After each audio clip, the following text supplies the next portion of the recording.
Halo semuanya, kembali lagi bersama saya di channel Imanime, sebuah channel yang akan membahas tentang semua hal unik yang ada di Provinsi Sulawesi Selatan dan masih banyak lagi. Di video kali ini, kita akan membahas tentang hantu Popo dan pengalaman orang-orang yang mengaku pernah bertemu dengan hantu Popo ini. Kira-kira bagaimanakah ceritanya dan seperti apakah sebenarnya hantu Popo ini? Penasaran? Seperti biasa, sebelum kita lanjut ke pembahasan, saya mau mengajak kepada teman-teman semua untuk terlebih dahulu menekan tombol subscribe-nya, supaya channel ini bisa terus membuat video-video terbaru lainnya yang pastinya akan menghibur kita semua. Oke? Kalau sudah, langsung saja, mari kita masuk ke pembahasan. Hantu Popo adalah salah satu urban legend yang ada di daerah Sulawesi Selatan. Kisah ini sudah ada sejak zaman dahulu. Popo sendiri sebenarnya bukanlah makhluk sejenis setan atau jin, melainkan seorang manusia, atau lebih tepatnya, manusia yang gagal mempelajari ilmu hitam. Karena gagal mempelajari ilmu hitam inilah, sehingga manusia tersebut kemudian menjelma menjadi sosok Popo yang menakutkan. Ilmu hitam yang dimaksudkan di sini pun sebenarnya bukanlah ilmu hitam yang berasal dari Sulawesi Selatan, melainkan ilmu hitam yang memang kerap kali ditemukan di daerah sekitar Asia Tenggara. Meski demikian, istilah Popo ini sendiri hanya digunakan oleh masyarakat di Sulawesi Selatan dan Sulawesi Utara saja.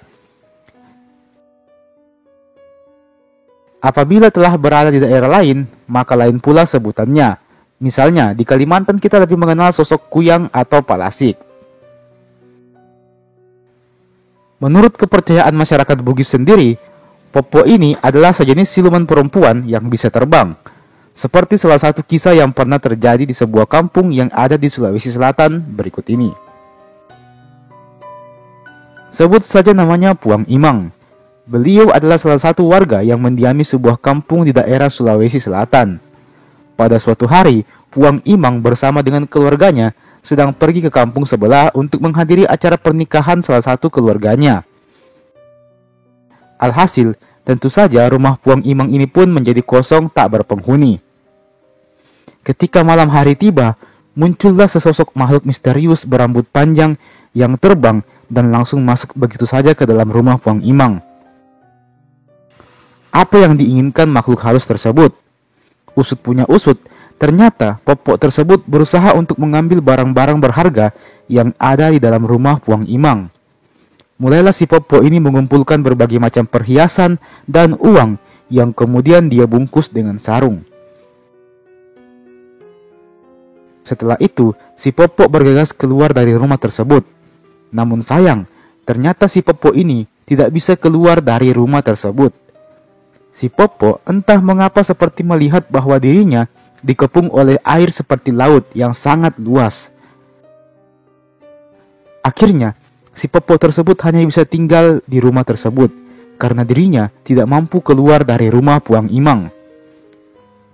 Selang beberapa hari kemudian, Puang Imang beserta keluarganya pun akhirnya kembali ke rumahnya. Si Popo yang tidak bisa keluar itu pun telah berubah wujud menjadi seorang perempuan cantik berambut panjang yang berdiri di ruang tengah rumah Puang Imang. Ternyata rumah Puang Imang ini sendiri telah dibaca-bacai dengan sejenis mantra, sehingga apabila ada makhluk lain yang berusaha masuk, maka akan dibuat tidak bisa keluar.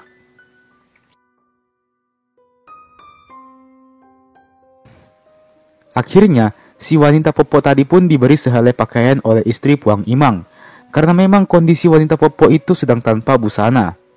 Namun, sebelum membiarkan wanita Popo tersebut pergi, maka untuk membuatnya kapok, rambut panjang Popo wanita tersebut pun dipotong hingga nyaris habis.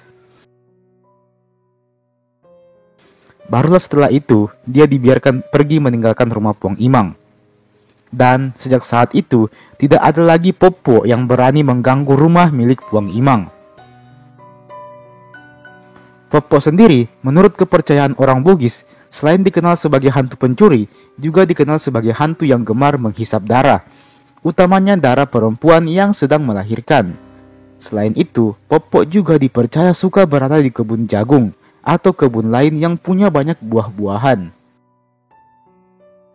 Kesukaan Popok yang berada di pohon berbuah ini kadang malah dimanfaatkan oleh para petani, karena biasanya Popok tersebut apabila hinggap di pohon mangga misalnya, maka dia akan menjatuhkan buah-buah mangga yang sudah matang, sehingga para petani sendiri tidak perlu lagi repot-repot untuk memanjat. Meski demikian, Popok dalam pandangan masyarakat Bugis dipercayai adalah semacam hukuman turun-temurun akibat kesalahan atau pelanggaran nenek moyangnya yang mempelajari ilmu hitam di masa lampau. Dan teman-teman, itulah tadi kisah hantu Popok. Bagaimana menurut kalian? Apakah kalian punya kisah lain tentang hantu Popok ini? Silahkan teman-teman semua ceritakan di kolom komentar di bawah. Mari kita berdiskusi di bawah. Atau kalau kalian punya kisah mistis lainnya yang ingin dijadikan video seperti video ini, kalian bisa menghubungi WA saya yang tercantum di deskripsi channel ini. Oke, mari kita saling berbagi cerita dan pengalaman. Jangan lupa juga untuk like video ini dan share juga video ini ke teman-teman tak yang lain, utamanya teman-teman tak yang berasal dari Sulawesi Selatan dan sekitarnya. Oke, terima kasih telah menonton video ini sampai habis dan sampai jumpa di video berikutnya. Oke, sekarang kita akan memasuki sesi baca komentar, yaitu sebuah sesi di mana saya akan membacakan komentar-komentar yang telah masuk ke channel ini. Langsung saja kita masuk ke komentar pertama. Dari video tentang 30 fakta kota Palopo, Farhan Sarkasi berkomentar, "Betul bang, orang bilang hypermart, padahal hypermart cuma waralaba yang bernaung di mall tersebut." Betul sekali teman-teman. Di Palopo itu ada sebuah mall yang seringkali disebut orang dengan nama hypermart. Padahal sebenarnya nama mallnya itu bukan hypermart. Nama mallnya itu adalah City Market Palopo kalau nggak salah. Sedangkan hypermart itu sendiri hanyalah sebuah toko yang ada di mall tersebut. Jadi ada satu toko di situ yang namanya hypermart. Mengapa orang bisa salah kaprah menyebutnya hypermart? Lebih tepatnya karena logo hypermart itu kelihatan lebih jelas dan lebih besar di depan mall tersebut. Jadi ketika kita pertama kali tiba di mall tersebut, yang pertama kali kita baca itu adalah hypermart, bukan City Market Palopo. Jadi makanya yang paling kita ingat itu ya hypermart, bukan City Market Palopo. Seperti itu teman-teman. Komentar berikutnya dari video tentang kenapa Makassar disebut sebagai kota Daeng, Supri Adi berkomentar, "Tetap semangat bang bikin kontennya." Iya, terima kasih dukungannya. Akan tetap semangat selama ada waktu dan kesempatan. Kemudian komentar berikutnya, komentar terakhir di sesi baca komentar ini, dari video tentang 5 uang panai termahal sepanjang sejarah. Indra berkomentar, "Anjing memang menikah hanya karena uang." Aduh, dia pakai kata-kataan ya. Iya, sebenarnya saya juga agak sependapat sih dengan Indra. Kenapa kita harus menikah cuma karena uang doang? Bukankah pernikahan itu ada banyak hal yang harus kita pikirkan, ada banyak hal yang harusnya menjadi alasan lebih penting untuk menikah daripada hanya karena uang.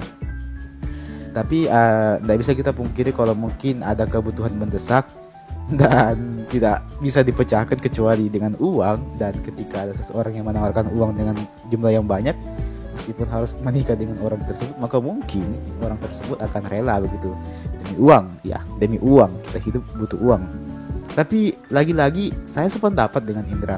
Kalau mau menikah jangan cuma karena uangnya doang, tapi lihat dong hal-hal yang lain. Orangnya kayak bagaimana, sifatnya bagaimana, akhlaknya bagaimana, supaya nanti nggak menyesal ketika sudah menikah. Ada banyak orang yang menikah dan kaya tapi tidak bahagia karena ya sifatnya tidak cocok satu sama lain. Dan itulah mengapa dalam Islam diajarkan yang namanya ta'aruf. Jadi sebelum kalian menikah, saling kenal mengenal terlebih dahulu, saling yaitu membangun relasi. Intinya jangan menikah karena uang. Oke, terima kasih sudah berkomentar. Dan teman-teman, demikianlah sesi baca komentar pada episode kali ini. Kalau kalian mau dibacakan komentarnya di video berikutnya, gampang sekali. Kalian bisa berkomentar di video manapun itu yang pernah saya upload. Silahkan berkomentar di situ. 3 komentar terbaik akan saya bacakan di video berikutnya. Oke, terima kasih dan sampai jumpa di video berikutnya.